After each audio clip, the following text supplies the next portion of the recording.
نحمده ونصلي على رسوله الكريم أما بعد أعوذ بالله من الشيطان الرجيم بسم الله الرحمن الرحيم قل إن تخفوا ما في صدوركم أو تبدوه يعلم الله صدق الله مولانا العظيم.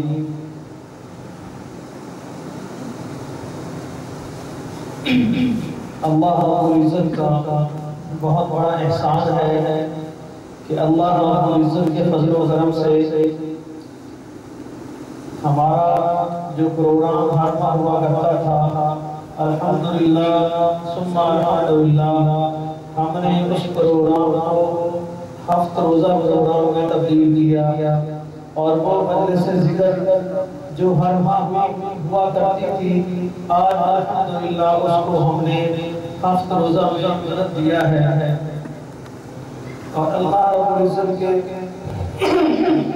فضل و کرم سے یہ پروگرام ہر ہفتے ہوا کرے گا، یعنی کہ ہر اتوار کی مغرب سے لے کر عشاء تک یہ پروگرام الحمدللہ بالکل بغیر کسی ناغے کی ہوا کرے گا. پچھلے پروگرام کے اندر ہم نے نیت کے بارے میں بات کی تھی کہ اللہ تبارک و تعالی نے جس طرح قرآن کریم کے اندر فرمایا ہے کہ قل ان تخفوا ما فی صدورکم او تبدوه یعلم اللہ، اللہ تبارک و تعالی فرماتے ہیں کہ آپ فرما دیجئے اگر تم پوشیدہ رکھو گے جو تمہارے دلوں میں ہے یا اس کو ظاہر کرو گے، اللہ تبارک و تعالی اس کو ہر حال میں جانتا ہے. جو تمہارے دل کے اندر ہے یا ظاہر ہے اللہ تبارک و تعالی تمام احوال کو جانتا ہے. اس لیے ہم نے ہر چیز کو جو دل کے اندر ہو، جب اللہ تبارک و تعالی اس کو بھی جانتے ہیں اور جو ظاہر ہو اس کو بھی جانتے ہیں، تو ہم نے ہر حال میں ایسی زندگی گزارنی ہے کہ جو ظاہر ہو وہی باطن میں ہو، جو باطن میں ہو وہی ظاہر ہے. کیونکہ اللہ تبارک و تعالیٰ تو دلوں کے حال کو جانتا ہے، اللہ تبارک و تعالیٰ نیتوں کو جانتا ہے. جس طرح پچھلے پروگرام میں نے عرض کیا تھا کہ جناب نبی کریم صلی اللہ علیہ وآلہ وسلم نے فرمایا کہ انما الاعمال بالنیات، سارا دار و مدار نیت میں ہے. اگر ہماری نیت صحیح ہوگی تو الحمدللہ اعمال بھی ٹھیک ہوں گے. اگر نیت صحیح نہیں ہوگی تو کوئی بڑے سے بڑا عمل بھی قابل قبول نہیں ہوگا اللہ تبارک و تعالیٰ کی. اگر نیت خالص ہوگی تو چھوٹا عمل بھی کرے گئے تو اللہ تبارک و تعالیٰ اس کو قبول فرمائیں گے.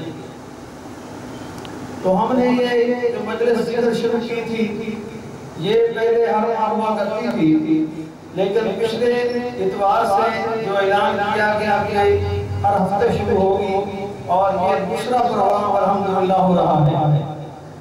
تو یہ احادیث شریف ہم پڑھ کر سنائیں گے، اس کی تشریح بھی کریں گے انشاءاللہ. پہلے 4 احادیث پچھلے پروگرام میں پڑھ کے سنائی تھی. اب پھر اسی کو آگے بڑھاتے ہوئے حضرت امام بن یزید بن قفص رضی اللہ تعالی عنہ، اور یہ تینوں باپ بیٹا اور دادا صحابی ہیں، بیان کرتے ہیں کہ میرے والد نے کچھ دینار خیرات کے لیے نکالے اور ایک شخص کو مسجد میں دے آئے. میں نے جا کر شخص سے وہ دینار لے لیے اور اپنے والد کے پاس لے آیا. والد نے کہا خدا کی قسم میں نے تجھے دینے کا ارادہ نہیں کیا تھا. چنانچہ ہم دونوں یہ جھگڑا لے کر حضرت صلی اللہ علیہ وآلہ وسلم کی خدمت مبارک میں حاضر ہو گئے. تو جناب نبی کریم صلی اللہ علیہ وآلہ وسلم نے فرمایا کہ اے یزید، جو کچھ تم نے نیت کی اس کا ثواب ہم کو مل گیا، اور اے امام تم نے جو لیا وہ تمہارا ہے. یعنی کہ یہ نیت کا بات چل رہا ہے. یہ تینوں باپ بیٹا اور دادا صحابی ہیں. وہ فرماتے ہیں کہ میں نے کچھ دینار جا کر کسی کو دیے، لیکن میرے بیٹے نے اس سے لے لیے. اس نے جس نیت سے دیے اس کا حضرت صلی اللہ علیہ وسلم کی خدمت میں جب یہ دونوں باپ بیٹا حاضر ہوئے تو جو نیت کر کے بعد میں وہاں رکھوائے تھے جناب نبی کریم صلی اللہ علیہ وسلم نے فیصلہ فرمایا کہ اس کا ثواب اس کو مل گیا، اور بیٹا جس نیت سے لے آیا اس کا ایک ثواب اس کو مل گیا۔ اس لیے یہ نیت کا باب ہے۔ تو ہم نے جو بھی نیک عمل کرنا ہے تو اس میں کیا ہے کہ نیت کو خالص کرنا ہے۔ حضرت ابو اسحاق سعد بن ابی وقاص رضی اللہ تعالی عنہ جو کہ عشرہ و مشرہ میں سے ہیں، فرماتے ہیں کہ حجۃ الوداع میں سخت بیمار ہو گیا۔ حضرت صلی اللہ علیہ وآلہ وسلم میری عیادت کے لیے تشریف لائے۔ میں نے عرض کیا کہ یا رسول اللہ صلی اللہ علیہ وسلم میری مرض کی حالت جس حد تک پہنچ چکی ہے، آپ علیہ السلام اس کو ملاحظہ فرما رہے ہیں اور میرے پاس مال موجود ہے اور وہ سامنے سے میری ایک لڑکی کے علاوہ اور کوئی نہیں ہے، کیا میں اپنا چوتھائی مال خیرات کر سکتا ہوں؟ آپ علیہ السلام نے فرمایا نہیں۔ میں نے عرض کیا اچھا آدھا صحیح؟ آپ علیہ السلام نے فرمایا نہیں۔ میں نے عرض کیا ایک تہائی؟ آپ علیہ السلام نے فرمایا ساتھ ایک تہائی کافی ہے اور ایک تہائی بھی بہت ہے، تمہارا اپنی اولاد کو مال چھوڑنا اس سے بہتر ہے کہ تم اس کو بالکل نادار چھوڑ دو کہ وہ لوگوں کے سامنے بھیک مانگتے پھریں۔ تم خدا تعالیٰ کی شکر کے لیے جو کچھ بھی خرچ کرو گے، یہاں تک کہ جو لقمہ اپنی بیوی کے منہ میں دو گے اس کا بھی اللہ تعالیٰ کو اجر عطا فرمائے گا۔ یہاں یہ بات ثابت ہوئی کہ حجۃ الوداع کے موقع پر جب نبی کریم صلی اللہ علیہ وسلم حضرت ابو اسحاق سعد بن ابی وقاص کہ ہاں تشریف لے گئے ان کی عیادت کے لیے، تو انہوں نے فرمایا کہ یا رسول اللہ صلی اللہ علیہ وسلم میرے پاس جو مال ہے کیا یہ سارا اللہ کے راستے میں استعمال کر دوں، خرچ کر دوں؟ تو آپ نے فرمایا کہ تمہارے ہاں وارث ہے تمہارا مال؟ تو وہ فرمانے لگے جی یا رسول اللہ صلی اللہ علیہ وسلم ایک بیٹی ہے۔ تو فرمایا کہ آدھا مال تھوڑا تھوڑا کرتے فرمایا کہ آدھا مال اس بیٹی کے حوالے کر دو، باقی آدھا مال جو ہے وہ آپ بشک اللہ کے راستے میں دینا چاہتے ہو، اللہ کی خوشنودی کے لیے خرچ کرنا چاہتے ہو کر دو، لیکن آدھا مال اپنی اولاد کو دو، اپنی بیوی کو دو تاکہ ان کا کو بھیک مانگنا نہ پڑے۔ پھر آگے فرمایا کہ اگر تم ایک لقمہ اپنی بیوی کے منہ میں اپنے ہاتھ سے ڈالتے ہو اس کا بھی اتنا ثواب ہے کہ اتنا صدقہ کرنے کا ثواب ہے۔ پھر صحابی رسول اللہ صلی اللہ علیہ وسلم فرمانے لگے کہ میں نے عرض کیا یا رسول اللہ صلی اللہ علیہ وسلم میں اپنے ساتھیوں کے چلے جانے کے بعد پیچھے رہ جاؤں گا؟ تو آپ علیہ السلام نے فرمایا تم ہرگز پیچھے نہیں رہو گے، جو عمل تم خدا کی خوشنودی حاصل کرنے کے لیے کرو گے اللہ تبارک و تعالیٰ اس کی وجہ سے تمہارا درجہ اور مرتبہ بلند فرما دے گا۔ کہ جو بھی عمل آپ اللہ تبارک و تعالیٰ کو خوش کرنے کے لیے، اللہ تبارک و تعالیٰ کی خوشنودی حاصل کرنے کے لیے کرو گے اس کے ذریعے اللہ تبارک و تعالیٰ تمہارا مرتبہ اور تمہارا مقام جناب نبی کریم صلی اللہ علیہ وسلم نے فرمایا کہ بلند فرما دے گی۔ اور امید ہے کہ تم زندہ رہو گے، کچھ لوگ مسلمان تم سے نفع بھی لیں گے۔ جناب نبی کریم صلی اللہ علیہ وسلم نے فرمایا کہ امید ہے کہ تم زندہ رہو گے اور کچھ مسلمان کچھ لوگ تم سے نفع بھی حاصل کریں گے، نفع سے مراد دینی حوالے سے نفع حاصل کریں گے۔ پھر آگے فرمایا اور کچھ کافر ضرر پائیں گے، اگر تم میدان جہاد نکلو گے تو پھر اس سے کافر تمہارے ہاتھوں ضرر پائے حاصل کریں گے۔ الہی میرے صحابہ کی ہجرتوں کو پورا فرما اور ایڑیوں کے بل کو واپس نہ لٹا، لیکن قابل رحم حضرت سعد بن خولہ ہے رسول اللہ صلی اللہ علیہ وسلم نے ان کے مکہ ہی میں مرنے پر رحمت اور شفقت کا اظہار فرمایا۔ یہ ساری بات نیت پر آ کر ختم ہوتی ہے کہ جتنی بھی بات ہے، جتنے اعمال ہیں، اگر اللہ تبارک و تعالیٰ کو خوش کرنے کے لیے ہم چھوٹے سے چھوٹا بھی عمل کریں گے تو اللہ تبارک و تعالیٰ اس کو اجر عطا فرمائیں گے۔ حضرت ابو ہریرہ رضی اللہ تعالیٰ عنہ بیان فرماتے ہیں کہ رسول اللہ صلی اللہ علیہ وسلم نے ارشاد فرمایا کہ اللہ تبارک و تعالیٰ تمہارے جسموں اور صورتوں کو نہیں دیکھتے۔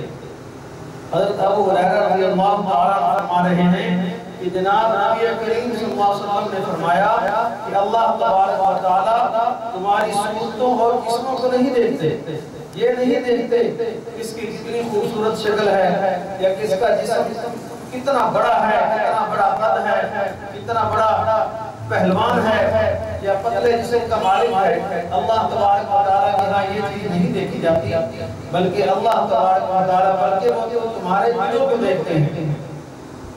اس طرح حضرت بلال رضی اللہ تعالیٰ عنہ کے بارے میں آپ سب حضرات نے سن رکھا ہے کہ موٹے موٹے ہونٹ تھے، کالا رنگ تھا، لیکن جب زمین پر چلتے تھے قدموں کی آہٹ کہاں پر سنائی گی؟ جنت میں سنائی دی، چلتے زمین پر تھے۔ حضرت بلال رضی اللہ تعالیٰ عنہ کہ موٹے موٹے ہونٹ تھے، کالا رنگ تھا، حبشہ کے رہنے والے تھے، قریشی بھی نہیں تھے، مکہ المکرمہ یا مدینہ طیبہ بھی سے تعلق نہیں تھا، لیکن جب زمین پر چلتے تھے آواز کہاں سنائی دی گئی؟ اللہ تبارک و تعالیٰ کے جنت کے اندر۔ میرے بھائیوں یہ کس وجہ سے مقام ملا؟ یہ مقام صرف اعمال کی وجہ سے ملا۔ یہ وہ بلال ہے کہ جب حضور علیہ السلام کی وفات ہوئی اس کے بعد مدینہ طیبہ کو چھوڑ دیا، واپس اپنے علاقے میں چلے گئے۔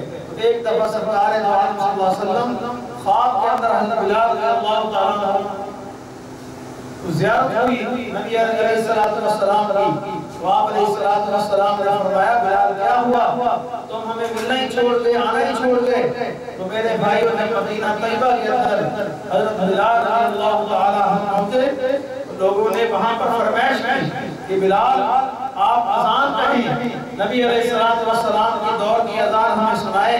تو میرے بھائیوں سب نے یہ واقعہ سن رکھا ہے کہ جب حضرت بلال رضی اللہ تعالیٰ عنہ اذان کہی اشہد ان محمد رسول اللہ پہنچے تو بے ہوش ہو گر پڑے، مدینے والوں کی چیخیں نکل گئی۔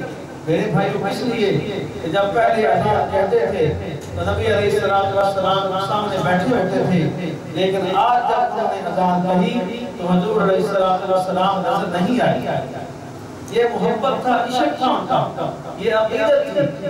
آج ہمارا بھی عشق ہے نبی علیہ السلام کے ساتھ، ہماری بھی عقیدت ہے، لیکن وہ اعمال نہیں ہیں جو اعمال حضور علیہ السلام نے فرمائے تھے۔ یہ حضرت بلال رضی اللہ تعالیٰ عنہ کا عشق تھا، عقیدت تھی، محبت تھی، جس وجہ سے زمین پر چلتے تھے لیکن قدموں کی آہٹ وہاں جنت میں سنائی دیتی تھی۔ میرے بھائی حضرت ابو موسیٰ اشعری رضی اللہ تعالیٰ عنہ فرماتے ہیں کہ جناب نبی کریم صلی اللہ علیہ وسلم نے اس شخص کے بارے میں دریافت کیا جو شجاعت دکھانے کے لیے قتال کرے اور جو ننگوار کی وجہ سے قتال کرے اور جو ریاکاری کے لیے قتال کرے، ان تینوں میں سے کون اللہ کی راہ میں جہاد کرتا ہے؟ آپ علیہ السلام نے فرمایا کہ جو اس غرض سے جہاد کرے کہ اللہ کا کلمہ بلند ہو، وہی اصل اللہ کے راستے میں جہاد کرنے والا ہے۔ اب تین آدمی اللہ کے راستے میں جہاد کرتے ہیں، قتال کرتے ہیں، ریاکاری کے لیے کرتے ہیں، شجاعت دکھانے کے لیے کرتے ہیں اور اپنا نام پیدا کرنے کے لیے کرتے ہیں۔ تو میرے بھائیو جناب نبی کریم صلی اللہ علیہ وسلم نے فرمایا قتال اس کا قبول ہوگا، جہاد اس کا قبول ہوگا، شہادت اس کی قبول ہوگی، مشقت اس کی قبول ہوگی۔ ایک مجاہد ہے، وہ بھی قتال کر رہا ہے، وہ بھی اپنا خون بہا رہا ہے، میدان جہاد میں جا رہا ہے، لیکن اس کی نیت خالص نہیں ہے، اس کا جہاد قبول نہیں ہوگا۔ ایک آدمی نام بری کری لڑ رہا ہے، اس کا جہاد قبول نہیں ہوگا۔ دوسرا آدمی اس لیے لڑ رہا ہے کہ لوگ مجھے شجاع کہیں گے، بہادر کہیں گے، بڑا جبری کہیں گے، لڑنے والا کہیں گے، اس کا جہاد قبول نہیں ہوگا۔ ایک وہ ضعیف انسان ہے، بالکل ضعیف سا انسان ہے، لیکن وہ اللہ کے راستے میں ہتھیار اٹھا کر لڑتا ہے صرف اس لیے کہ مجھ سے اللہ راضی ہو جائے، اللہ کے حکم پورے ہو جائے۔ میرے بھائیوں نبی علیہ السلام کا حکم ہے، حضور علیہ السلام نے سنت زندہ کرنی ہے، جہاد کرنا ہے، اس کا جہاد جناب نبی کریم صلی اللہ علیہ وسلم نے فرمایا وہ قابل قبول ہوگا، دوسرے دونوں کا نہیں ہوگا۔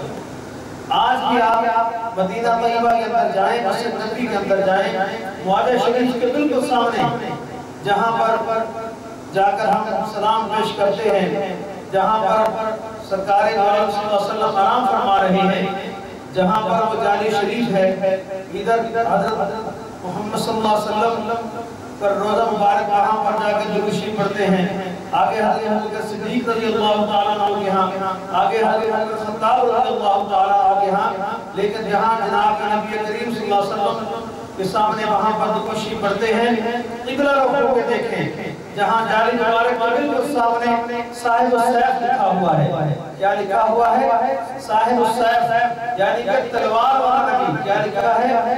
تلوار والا نبی۔ آج لوگ ہمیں یہ درس دیتے ہیں کہ اسلام اخلاق سے پہلا ہے یا تلوار سے پہلا ہے؟ میرے بھائیوں، وہاں پر تو لکھا ہے تلوار والا نبی، شاید اس لیے اللہ تبارک و تعالیٰ نے وہاں کی انتظامیہ سے لکھوایا تاکہ یہ بات جو ابہام ہے ختم ہو جائے کہ نبی علیہ السلام کی زندگی کیا تھی۔ وہاں جو جائے گا سلام پڑھنے کے لیے قبلہ رخ ہو کے دعا کرے گا، اس کو سامنے نظر آئے گا صاحب السیف، یہ تلوار والا نبی ہیں، یہ لڑنے والے نبی تھے اور ان کا نام جو ہے صفاتی نام تلوار والے نبی ہے۔ جہاں اور دوشی پڑھتے ہیں وہاں کھڑے ہو کر وہاں یہ بھی پڑھنا چاہیے کہ الصلاۃ والسلام علیکہ یا صاحب السیف، الصلاۃ والسلام علیکہ یا صاحب السیف، کہ تلوار والا نبی آپ کا سلام پیش کرتا ہوں۔ تو میرے بھائیو علیہ السلام کی زندگی کو ہم دیکھیں تو جناب نبی کریم صلی اللہ علیہ وسلم نے کتنی جنگیں لڑی ہیں؟ 27 جنگیں لڑی ہیں۔ کتنی جنگیں لڑی ہیں؟ 27 جنگیں لڑی ہیں۔ اتنے غزوات میں شریک ہوئے ہیں، تلواروں کے الگ نام ہیں، گھوڑوں کے الگ نام ہیں، تیر، تلوار اور نیزے یہ چیزیں ترکے میں چھوڑی ہیں، جائیداد نہیں چھوڑی۔ اس لیے جناب نبی کریم صلی اللہ علیہ وسلم نے فرمایا کہ تینوں آدمیوں میں سے جو آدمی نام بھری کے لیے لڑتا ہے، جو آدمی شجاعت کے لیے بہادری کے لیے لڑتا ہے کہ مجھے بہادر کہیں گے، وہ نہیں، اور تیسرا وہ آدمی جو صرف اعلاء کلمہ اللہ کو بلند کرنے کے لیے لڑتا ہے کہ اللہ کا نام بلند ہو جائے، اسلام کا پرچم بلند ہو جائے، یہاں پر اسلام نافذ ہو جائے اس خطے پر۔ وَقَاتِلُوهُمْ حَتَّىٰ لَا تَكُونَ فِتْنَةٌ وَيَكُونَ الدِّينُ كُلُّهُ لِلَّهِ، کہ میں اس لیے قتال کر رہا ہوں کہ یہاں سارے فتنے ختم ہو جائیں۔ جناب نبی کریم صلی اللہ علیہ وسلم نے فرمایا کہ وہ کامیاب ہے جو اللہ کی رضا کے لیے لڑتا ہے۔ آگے حضرت ابوبکر رضی اللہ تعالیٰ عنہ بیان فرماتے ہیں کہ جناب نبی کریم صلی اللہ علیہ وسلم نے ارشاد فرمایا کہ جب وہ مسلمان تلواریں لے کر آپس میں مقابلہ کریں تو دونوں زخمی ہو جائیں۔ میں نے عرض کیا یا رسول اللہ صلی اللہ علیہ وسلم، قاتل دوستی ہو اور یہ تو ٹھیک ہے، لیکن مقتول کے دوزخ میں جانے کی کیا وجہ ہے؟ آپ علیہ السلام نے فرمایا کہ یہ بھی تو اپنے مقابل کے قتل کے ارادہ رکھتا تھا۔ حضور علیہ السلام کا ارشاد ہے کہ دو مسلمان جنہوں نے تلواریں کھینچ لی، ایک لڑنے والا ایک طرف، دوسرا دوسری طرف لڑنے والا، دونوں مسلمان ہوں، ایک قتل ہو جائے، قاتل بھی جہنم میں جائے گا، مقتول بھی جہنم میں جائے گا۔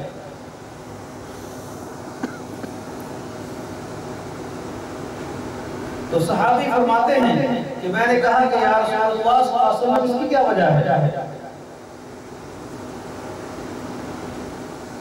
قاتل بھی جہنم میں جائے گا، مقتول بھی جہنم میں جائے گا۔ قاتل کے تو جہنم میں جانے کی سمجھ آتی ہے کہ اس نے ایک مسلمان کو قتل کیا۔ آپ حضرات کو علم ہے کہ نہیں کہ مسلمان کا خون اتنا قیمتی ہے، مسلمان کا خون اتنا قیمتی ہے، اتنی حرمت ہے اس کی کہ کعبۃ اللہ سے بھی زیادہ عزیز ہے۔ کس سے؟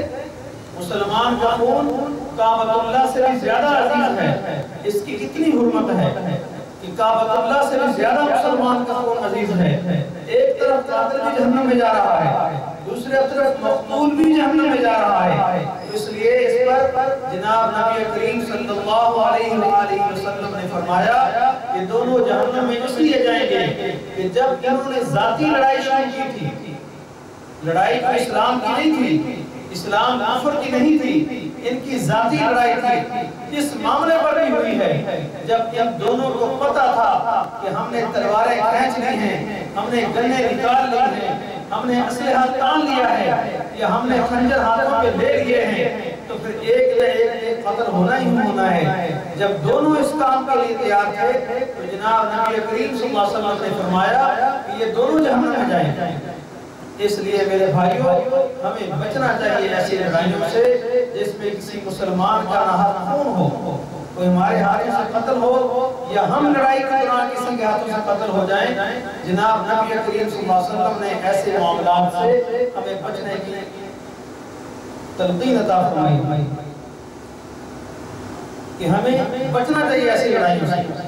اگر کوئی زیادتی بھی کرتا ہے، کوئی ظلم بھی کرتا ہے تو میرے بھائیوں سر جھکا دو، سر تسلیم خم ہے یہ کہہ کر سر کو جھکا دو، لیکن آگے سے ہاتھ مت اٹھاؤ مسلمان پر، یہ مسلمان کی شان نہیں ہے۔ اس لیے کہ جناب نبی کریم صلی اللہ علیہ وسلم نے منع فرمایا ہے کہ دونوں آپس میں نہیں لڑنا ہے۔ حدیث شریف فوائد اس کا یہ ہے، حدیث کی مراد یہ ہے کہ بلا وجہ محفل محض ذاتی عناد اور دشمنی کی وجہ سے مشتعل ہو کر دو مسلمانوں کا تلوار نکال لینا اور ایک دوسرے کے مقابلے کے لیے تیار ہو جانا ایسا عظیم الشان گناہ ہے کہ دونوں کے حق میں فرما دیا کہ فی النار یعنی دونوں جہنم میں ہیں۔ حضرت ابو ہریرہ رضی اللہ تعالیٰ عنہ بیان فرماتے ہیں کہ رسول اللہ صلی اللہ علیہ وسلم نے ارشاد فرمایا کہ جماعت کی نماز اور بازار کی نماز سے ثواب میں 25 درجے بڑھی ہوئی ہے۔ اس لیے کہ جب کوئی شخص اچھی طرح وضو کرتا ہے اور پھر نماز ہی کے ارادے سے مسجد میں آتا ہے، اس کے سوا اس کا کوئی اور مقصد نہیں ہوتا، تو اس کے ہر ایک قدم پر ایک درجہ بلند ہوتا ہے اور ایک گناہ معاف ہوتا ہے، یہاں تک کہ وہ مسجد میں پہنچ جاتا ہے اور مسجد میں آ کر جب تک وہ نماز کے لیے بیٹھا رہتا ہے اس وقت تک وہ نماز ہی کے حکم میں ہوتا ہے، اور جتنی دیر تک نمازی وضو کے ساتھ اور بغیر کسی کی تکلیف دیے ہوئے اپنی نماز کی جگہ پر بیٹھا رہتا ہے اتنی دیر تک فرشتے اس کے لیے دعائیں مانگتے رہتے ہیں اور کہتے ہیں کہ اے اللہ اس پر رحم کر، اے اللہ اس کے گناہ معاف کر دے، اے اللہ اس پر مہربانی کے ساتھ توجہ فرما۔ یہ کتنی بڑی فضیلت ہے کہ ابو ہریرہ رضی اللہ تعالیٰ عنہ بیان فرماتے ہیں کہ جناب نبی کریم صلی اللہ علیہ وسلم نے فرمایا کہ جماعت کی نماز گھر اور بازار کی نماز سے 25 درجہ بڑھی ہوئی۔ ایک انسان وہ ہے جب حی علی الصلاۃ حی علی الفلاح کی صدا بلند ہوتی ہے تو وہ اپنے گھر میں نماز پڑھتا ہے۔ ایک انسان بازار میں اپنی دکان پہ بیٹھا ہے، وہی مصلی سیدھا کیا اور وہاں پر نماز پڑھ لی، اور ایک وہ انسان ہے جو نماز کی تیاری کے لیے بڑے اہتمام کے ساتھ گھر سے نکلتا ہے اور جا کر مسجد میں نماز پڑھتا ہے۔ جناب نبی کریم صلی اللہ علیہ وسلم نے فرمایا گھر اور بازار کی نماز سے 25 درجے وہ زیادہ افضل نماز ہے جو مسجد میں جا کر ادا کی جاتی ہے۔ اور وہ شخص اچھی طرح وضو کرتا ہے اور پھر نماز ہی کے ارادے میں مسجد میں آتا ہے، اور مسجد میں جیسے میں نے پچھلے درس میں عرض کیا کہ جب انسان نماز کے لیے سے مسجد میں آتا ہے تو آ کر نویت سنت الاعتکاف کیا پڑھنا ہے کہ میں یا اللہ میں اعتکاف کی نیت کرتا ہوں۔ جب مسجد میں ہم نے داخل ہونا ہے تو کیا نیت کرنی ہے؟ وضو کر کے ہم نے جب مسجد میں سیدھا پاؤں پہلے رکھنا ہے، اللہم افتح لی ابواب رحمتک، یہ دعا پڑھنی ہے تو کیا نیت کرنی ہے کہ یا اللہ میں اعتکاف کی نیت کرتا ہوں۔ جتنی دیر ہم نماز کے لیے مسجد میں رکیں گے، نوافل کے لیے رکیں گے، ذکر اذکار کے لیے رکیں گے تو ہمیں کتنا فائدہ ہوگا، مفت کا ثواب اعتکاف کا ملتا رہے۔ اگر ہم نیت نہیں کریں گے اعتکاف کے ثواب سے محروم رہیں گے۔ اس لیے میرے بھائیوں جب مسجد میں داخل ہونا ہے اچھی طرح وضو کرنے کے بعد سیدھا پاؤں مسجد میں اندر رکھنا ہے، الٹا پاؤں بعد میں رکھنا ہے، اور اللہم افتح لی ابواب رحمتک یہ دعا پڑھنے کے بعد پھر کیا نیت کرنی ہے؟ نویت سنت الاعتکاف، یا اللہ ہم اعتکاف کی نیت کرتے ہیں آپ کے گھر میں آنے کے بعد۔ جب یہ نیت کر لی تو جتنی دیر ہم نماز کے لیے مسجد میں رکیں گے تو ہمیں کیا اعتکاف کا مفت کا ثواب ملتا رہے گا۔ اور مسجد میں جو انسان آتا ہے نماز کے ارادے سے، اس کے علاوہ کوئی مقصد نہیں ہوتا تو اس کے ہر ایک قدم پر اس کا درجہ بلند ہوتا ہے۔ سبحان اللہ۔ انسان نماز تو پڑھنی ہے کیونکہ نماز فرض ہے. نماز کا حکم اللہ تبارک و تعالیٰ نے 700 مرتبہ قرآن کریم میں حکم فرمایا ہے. کتنی مرتبہ؟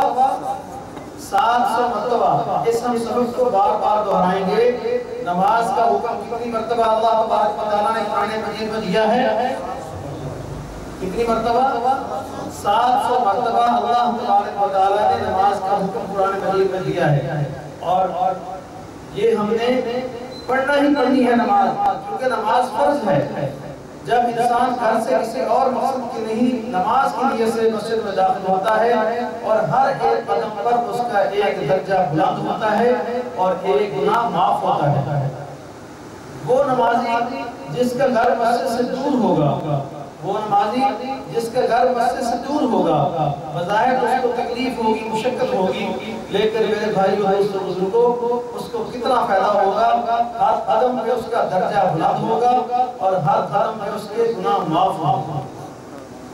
یہاں تک کہ وہ جب مسجد میں پہنچ جاتا ہے اور مسجد میں آ کر وہ جب نماز کے لیے بیٹھتا ہے اس وقت تک وہ نماز ہی کے حکم میں ہوتا ہے. جتنی دیر تک وضو کے ساتھ اور بغیر کسی کو تکلیف دیے ہوئے، یعنی کہ نمازیوں کی آگے سے نہ گزرے، کسی نمازی اس کی وجہ سے تنگ نہ ہو، وہ مسجد میں بیٹھا رہے، اتنی دیر تک اللہ تبارک و تعالیٰ کی نوری مخلوق کو فرشتے جناب نبی کریم صلی اللہ علیہ وسلم کا ارشاد گرامی ہے اس نمازی کے لیے بخشش کی دعا کرتے ہیں. اتنی بڑی فضیلت ہے. حضور علیہ السلام کا ایک فرمان حق ہے، سچ ہے. اس میں کسی مسلمان کے لیے شک کی گنجائش نہیں ہے. جناب نبی کریم صلی اللہ علیہ وسلم نے فرمایا کہ وہ انسان کہ جو جتنی دیر تک وضو کی حالت میں نماز کی نیت سے بیٹھا رہے بغیر کسی کو تکلیف دیے ہوئے، جتنی دیر مسجد میں بیٹھے گا نماز کے حکم میں ہوگا اور اس کو اللہ تبارک و تعالیٰ کے جو فرشتے ہیں اس کے لیے بخشش کی دعا فرمائیں گے.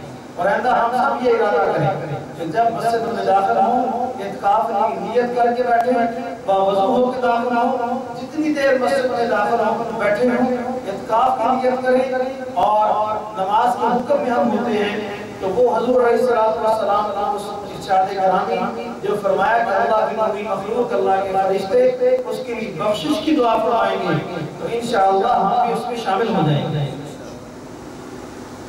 اور کہتے ہیں کہ اے اللہ اس پر رحم کر، اے اللہ اس کے گناہوں کو معاف فرما، اے اللہ اس پر مہربانی کے ساتھ توجہ فرما. 3 دعائیں فرشتے کر رہے ہیں. کون سی دعا؟ کہ اے اللہ اس پر رحم فرما، اے اللہ اس کے گناہوں کو معاف فرما. تیسری دعا اے اللہ اس پر مہربانی کے ساتھ توجہ فرما. میرے بھائی اس سے بڑی اور کیا سعادت ہو سکتی ہے کہ فرشتے یہ دعائیں ہم لوگوں کے لیے کر رہے ہیں جب مسجد میں بیٹھے. حضرت عبداللہ بن عباس بن عبد المطلب رضی اللہ تعالیٰ عنہ بیان فرماتے ہیں کہ حضور اکرم صلی اللہ علیہ وسلم نے اب تعالیٰ کا ارشاد نقل کیا ہے کہ اللہ تبارک و تعالیٰ نے حسنات، نیکیاں اور سیئات، برائیاں سب کو مقرر فرما دیا اور ہر ایک کا درجہ بدل طریقہ، ہر ایک کا درجہ واضح طریقہ سے بیان فرما دیا ہے. لہذا جس شخص نے ایک نیکی کا ارادہ کیا لیکن ابھی تک اس کو نہیں کیا، اللہ تعالیٰ نے اس کو ایک کامل نیکی کا ثواب عطا فرما دیا. اور اگر ارادے کے بعد اس کو کر بھی لیتا ہے تو 10 نیکیوں کا ثواب ملتا ہے، 700 بلکہ اس سے بھی کئی گنا زیادہ. اور اگر برائی کا ارادہ کرتا ہے لیکن اس کو کرتا نہیں ہے اللہ تبارک و تعالیٰ اس کے بدلے میں ایک پوری نیکی لکھتا ہے. اور اگر ارادہ کے بعد وہ برائی کر بیٹھتا ہے تو ایک ہی برائی لکھی جاتی ہے.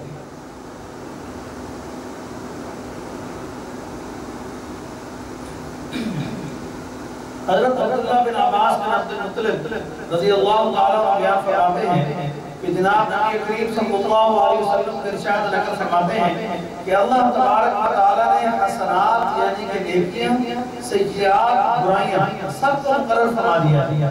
اللہ تبارک و تعالیٰ نے نیکی کو مقرر فرمایا ہے، برائی کو مقرر فرمایا ہے اور ہر ایک کا درجہ واضح طریقے سے بیان فرما دیا ہے. لہذا جس شخص نے ایک نیکی کا ارادہ کیا لیکن ابھی تک اس کو نہیں کیا تو اللہ تبارک و تعالیٰ نے اس کو یہ کامل نیکی کا ثواب عطا فرماتے ہیں. ہم صرف یہ جناب نبی کریم صلی اللہ علیہ وآلہ وسلم فرماتے ہیں کہ وہ مسلمان جس نے ایک نیکی کا ارادہ کیا، ابھی نیکی کی نہیں ہے، اس نے نیکی کا ارادہ کیا ہے، اللہ تبارک و تعالیٰ اس کو کامل نیکی کا ثواب عطا فرمائیں گے۔ اور اگر اس کے بعد اس کو کر لیتا ہے تو 10 نیکیوں کا ثواب ملتا ہے۔ اگر کر لیتا ہے تو کتنی نیکی کا ثواب ہے؟ 10 نیکی کا ثواب ملتا ہے، اور 700 تک بلکہ اس سے بھی کئی گنا زیادہ، یعنی کہ اللہ تبارک و تعالیٰ کے اختیار میں ہے کہ اگر ایک انسان نیکی کر لیتا ہے اس کو 10 نیکیاں عطا فرما دیں یا 700 نیکیاں عطا فرما دیں یا اس سے بھی کئی گنا زیادہ عطا فرما دیں۔ یہ جناب نبی کریم صلی اللہ علیہ وسلم کا ارشاد گرامی، یہ ہمارے وہی بات ہے کہ انما الاعمال بالنیات، کہ ہم کتنی اچھی اعمال کے ساتھ، کتنی اچھی نیت کے ساتھ نیکی کرتے ہیں، جتنی ہماری نیت خالص ہوگی، اعمال خالص ہوں گے، اللہ تبارک و تعالیٰ کی طرف متوجہ ہوں گے، خالص ارادے سے ہم نیکی کریں گے، اور الحمدللہ ثم الحمدللہ ہمیں اتنا ہی زیادہ اللہ تبارک و تعالیٰ اجر عطا فرمائیں گے۔ ایک نیکی کامل کرنے پر 10 گنا بھی ثواب مل سکتا ہے، 700 گنا بھی مل سکتا ہے، اور اس سے بھی کئی گنا زیادہ مل سکتا ہے۔ آگے فرمایا لیکن اس کو تو اللہ تبارک و تعالیٰ اس کے بدلے میں ایک نیکی لکھ دیتے ہیں۔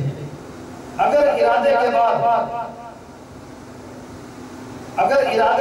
وہ برائی کر بیٹھتا ہے تو ایک ہی برائی لکھی جائے گی۔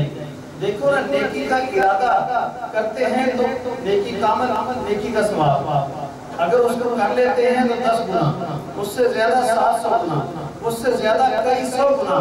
لیکن اگر ہم گناہ کا ارادہ کرتے ہیں، سیئات میں سے کسی برائی کا ارادہ کرتے ہیں، اللہ تبارک و تعالیٰ کے حکم کو توڑنے کا ارادہ کرتے ہیں، تو جناب نبی کریم صلی اللہ علیہ وسلم فرماتے ہیں کہ برائی کا ارادے پر گناہ نہیں ہے، برائی کے ارادے پر گناہ نہیں ہے۔ اگر برائی کوئی انسان کرتا ہے تو اس پر ایک ہی برائی لکھی جائے گی، نہ 10 گنا، نہ 700 گنا، نہ اس سے زیادہ گنا۔ کیا فرمایا کہ اگر ہم گناہ کا ارادہ کرتے ہیں تو وہ گناہ نہیں لکھا جائے گا، اگر گناہ کی وجہ سے اگر ہم گناہ کر لیتے ہیں تو صرف ایک ہی برائی لکھی جائے گی، اس سے زیادہ نہیں ہے۔ اس قسم کی حدیث شریف کو جس میں جناب نبی کریم صلی اللہ علیہ وسلم یہ فرمائیں کہ ہم تعالیٰ ارشاد فرماتے ہیں، محدثین کی اصطلاح میں حدیث قدسی کہتے ہیں۔ حدیث قدسی وہ ہے جو اللہ تبارک و تعالیٰ ارشاد فرماتے ہیں اور حضور علیہ السلام کی زبان سے مختلف صحابہ اکرام سے ہم تک پہنچی ہے، جس کو حدیث سے کیا کہتے ہیں؟ حدیث قدسی کہتے ہیں۔ حضرت عبداللہ بن عمر بن خطاب رضی اللہ تعالیٰ عنہ بیان فرماتے ہیں کہ میں نے رسول اللہ صلی اللہ علیہ وسلم کو فرماتے سنا کہ آپ علیہ السلام فرما رہے تھے کہ پہلے لوگوں میں سے 3 آدمی چلے آ رہے ہیں۔ میرا خیال ہے اگلے انشاءاللہ تبارک و حدیث شریف کو سنائیں گے انشاءاللہ، اور اسی پر اتفاق کرتے ہیں اور اللہ تبارک و تعالیٰ سے دعا کرتے ہیں کہ یا اللہ جو کچھ ہم نے احادیث شریف پڑھی ہیں، ہم نے سنی ہیں، ہم نے سنائی ہیں، اس پر ہمیں اور آپ کو عمل کرنے کی توفیق عطا فرما، اور اس پر بار بار ہمیں تکرار کرنے کی توفیق عطا فرما۔ پچھلی مجلس ذکر میں نے عرض کیا تھا کہ آج سے ہم نے ارادہ کرنا ہے کہ ہم نے برائیوں کو چھوڑنا ہے اور نیکی کو کرنا ہے۔ ارادہ کرنا ہے کہ ہم نے نیکی کرتے ہیں لیکن ساتھ ہم برائیاں بھی نہیں چھوڑتے، ہم نے نیکیاں کرنی ہیں اور برائیوں کو چھوڑنا ہے، ایک بات۔ دوسرے نمبر پر میں نے عرض کیا تھا کہ آج سے میں بھی ارادہ کرتا ہوں، آپ بھی ارادہ کریں کہ ہم زندگی میں جھوٹ نہیں بولنا، ہم نے کیا نہیں کرنا؟ جھوٹ نہیں بولنا، پڑوسی کو تنگ نہیں کرنا، پڑوسی کو تنگ نہیں کرنا، پڑوسی کے حقوق کا خیال رکھنا ہے ہمیں، اور ناپ تول میں کمی نہیں کرنی، کاروبار کے اندر ناپ تول میں کمی نہیں کرنی، جھوٹ نہیں بولنا، اللہ تبارک و تعالیٰ کے حکموں کو نہیں توڑنا، اور جناب نبی کریم صلی اللہ علیہ وآلہ وسلم کا دل نہیں دکھانا۔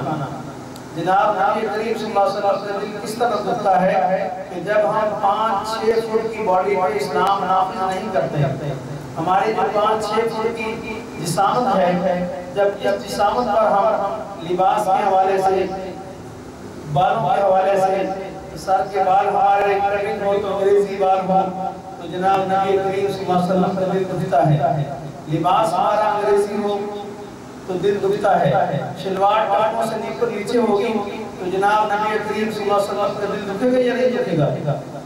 دکھے گا۔ اگر ہم داڑھی مبارک چاروں تینوں اطراف سے ایک مٹھی نہیں ہوگی تو جناب نبی کریم صلی اللہ علیہ وسلم کا دل دکھے گا۔ اس لیے ہم کوشش کریں کہ یہ جو سنتیں ہیں جناب نبی کریم صلی اللہ علیہ وسلم کے احکامات ہیں، جس طرح ہمارے نبی علیہ السلام کی شکل تھی، ان کی چال تھی، ان کا لباس تھا، ان کی زندگی تھی، میں بھی کوشش کرتا ہوں، آپ بھی کوشش کریں، ہم سب سننے سنانے والے کوشش کریں کہ اللہ تبارک و تعالی ہمیں وہی سنتوں پر عمل کرنے والا بنا دے اور جناب نبی کریم صلی اللہ علیہ وسلم کی زندگی پر چلنے والا بنا دے، تاکہ یا اللہ دعا کریں کہ جو کچھ میں نے ٹوٹی باتیں کی ہیں، کیونکہ عالم میں ہوں نہیں لیکن ایک بزرگوں کا حکم تھا یہاں بیٹھ گیا ہوں تو مولانا محمد صاحب کا دیگر احکام کا حکم ہے کہ خود بات کیا کرنے ورنہ میں اس قابل نہیں ہوں، تو دعا کریں کہ اللہ تبارک و تعالی ہم سب کو اس پر عمل کرنے کی توفیق عطا فرمائے۔ اس پر مجلس ذکر ہوگی، اس کے بعد دعا ہوگی اور انشاءاللہ اگلا اتوار آ رہا ہے، پھر اس میں انشاءاللہ اسی وقت ہم ملاقات کریں گے اور باقی باتیں اس وقت کریں گے۔ آخر دعوانا الحمدللہ رب العالمین۔